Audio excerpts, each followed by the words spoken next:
코인우먼입니다. 오늘은 9월 30일 금요일입니다. 9월의 마지막 날 아주 기분 좋은 소식으로 시작해서 매우 기쁜데요. 현재 리플 가격부터 보도록 하겠습니다. 현재 리플 가격은 약 692원 정도입니다. 어제 제가 봤던 마지막 가격이 약 620원 정도였고요. 거의 30% 가까이 오른 가격인데요.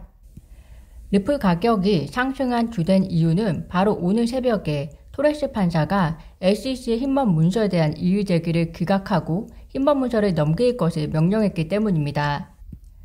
어제 방송에서도 말씀드린 것과 같이 저희에게는 약식 판결과 동시에 지금 아주 중요한 것 중에 하나가 바로 토레스 판사에 의한 힘먼 문서 판결이라고 말씀드렸습니다. 네번 판사에 의해 여러 차례 판결이 난 내용이 토레스 판사에 의해 왜 이렇게 오래 걸리는지 모르겠다고 저 역시 푸념을 내려놓기는 했지만요. 결론적으로 이렇게 기쁜 소식을 오늘 맞이하게 되었습니다. 토레스 판사가 SEC에게 판결한 결론부터 먼저 보시겠습니다. 보시는 것처럼 토레스 판사는 다음과 같이 이야기합니다. 법원은 더 명확한 오류를 확인하기 위해서 철저하게 명령의 나머지 부분들을 검토했지만 아무것도 발견하지 못했다. 따라서 법원은 SEC의 반대를 기각하고 SEC가 명령을 준수하도록 지시한다. 매우 강력한 판결인데요. 즉 토레스 판사는 네번 판사가 SEC에게 힘먼 문서 이메일을 제작하도록 한 명령이 SEC가 제기한 이의와 같이 어떤 오류가 있는 것은 아닌지 철저하게 확인했으나 그런 것은 아무것도 발견하지 못했다는 것이고 그렇기 때문에 SEC의 반대를 기각하고 명령을 준수하도록 한다는 이야기입니다. 이렇게 토레스 판사가 판결했기 때문에 이후에 남은 절차라고 하면 조금 더 확인해 봐야겠지만 어떻게 보면 SEC가 토레스 판사에 대해서 이의 제기를 또다시 할 수도 있겠지만 존 디튼 리플 커뮤니티 변호사에 의하면 이미 네번 판사에 의해 여러 차례 판결이 된 것이고 또 이를 다시 토레스 판사가 동일한 판결을 내린 만큼 SEC에게 직무집행 명령을 내릴 것이라고 의견을 제시하고 있습니다. 즉 항소를 해도 받아들여지지 않을 것이라는 건데요. 이렇게 되면 또 우리의 리플과 그리고 SEC의 약식 판결에 어떤 영향을 줄 것인지 생각해 봐야 하는데요. 현재까지는 SEC의 합의 의사를 전혀 느끼지 못했습니다. 이에 대해 리플 역시 끝까지 가겠다는 의지가 강했고요. 리플 입장에서는 아마 SEC 측에 합의를 위한 노력이 없어서가 아닐까라는 생각이 듭니다. 그렇지만 이제 상황이 달라질 것 같습니다. 이어서 토레스 판사가 어떤 근거에 의해서 SEC의 이의 제기를 기각했는지 말씀드리겠지만 토레스 판사는 네번 판사와 동일하게 힘먼 문서가 이 소송과 직접적인 관계는 없을지라도 이 소송에 해당하는 증인, 증거 등에 대해서 영향을 미칠 수 있기 때문에 힘먼 문서를 공개해야 한다는 네번 판사의 판결을 지지한다고 했습니다. 따라서 힘먼 문서를 공개하게 되면 SEC가 현재 주장하는 것들이 결과적으로 취약해질 가능성이 상당하기 때문에 약식 판결 결과 자체가 위태로워질 것 같은데요. SEC 입장에서는 이제 합의 카드를 고심해야 하는 시점이 급박하게 다가왔다고 생각이 듭니다. 그럼에도 불구하고 SEC가 어떻게 나올지는 그 누구도 예상할 수가 없습니다. 그러면 토레스 판사가 어떤 근거에 의해서 네번 판사의 판결을 지지하고 SEC의 이의 제기를 기각했는지 보도록 하겠습니다.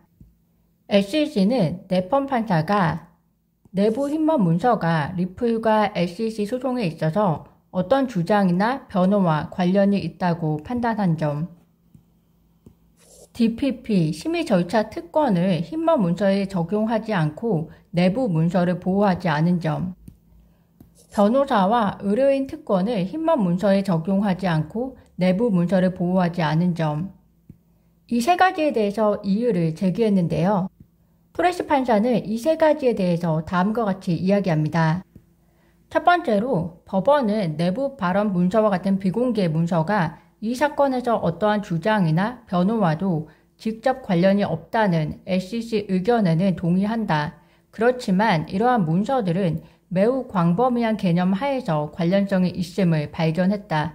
피고인들은 내부 연설 문서가 힘먼을 포함한 잠재적인 탄핵 증거를 얻거나 재판에서 증인을 탄핵하는 데 사용될 수 있기 때문에 관련이 있다고 주장한다. 법원은 이런 내부 발언 문서가 이러한 목적에 적합할 수 있다는 데 동의한다. 즉 법원은 이 힘먼 문서가 이 소송과 직접적인 관련이 없을 수는 있지만 광범위하게 보면 증인과 증거와 관련해서 관련이 있기 때문에 리플과 내법판사 의견에 동의한다는 것입니다. 두 번째로 SEC가 주장하고 있는 것은 심의절차 특권에 의해서 힘먼 문서가 보호받아야 한다는 것인데요. 토레스 판사는 심의절차 특권이라는 것은 개인적인 의견을 반영한 문서가 결과적으로 어떤 형태의 기관의 입장이나 결정 또는 정책과 관련될 때만 보호되는데 이 문서는 그러한 것들과 관련이 없기 때문에 내법 판사의 판결을 지지한다고 하였습니다. SEC 본인들 입으로도 순수하게 힘먼 개인의 의견이지 SEC와 SEC 정책과 상관없다고 해놓고서 참 심각한 논리적인 모순이 있지 않았나 싶습니다. 세 번째로 SEC는 변호사, 고객 특권과 관련해서 힘먼 문서는 보호받아야 한다고 주장했었는데요. 토레스 판사는 이러한 특권을 적용받는 법률 자문의 경우는 미래 행위와 그리고 과거 행위에 대해서 법적 지도를 받는 내용이어야 하는데 내법 판사가 판결한 것과 같이 힘먼이 SEC의 변호사들로부터 받은 조언은 그가 법적 문제를 다루는 정확한 연설 초안을 작성할 수 있도록 법에 대해서 그에게 알리기 위한 것, 즉 정책과 커뮤니케이션 조언을 제공하기 위한 것이라고 결론을 지었고 본인의 이에 대해서 지지한다고 답변을 했습니다. 즉 간단하게 말씀드리면 이것은 미래와 과거 행위에 대한 법적 가이드가 아니라 단지 연설을 위해서 커뮤니케이션 조언이었을 뿐이었다라고 내법 판사와 그리고 토레스 판사는 생각한다는 이야기이고요. 토레스 판사의 판결문을 읽다 보니까 본인이 넘어갔다는 말이 생각이 나는데요. 꼭 SEC를 두고 하는 이야기인 것 같습니다. 왜 내법 판사가 이전에 SEC에 대해서 위선이라고 했는지 다시 한번 토레스 판사 판결문을 통해서 느끼게 됩니다. 힘먼 연설문에 대한 이야기는 벌써 1년이 넘었습니다. 2021년 8월 정도에 리플 측에서 요청한 것이었는데요. 참 힘든 여정이었습니다. 이 판결이 합의로 이어질지 혹은 약식 판결 승소로 이어질지 어떻게 될지는 그 누구도 모르지만 지켜봐 주시면 좋을 것 같습니다.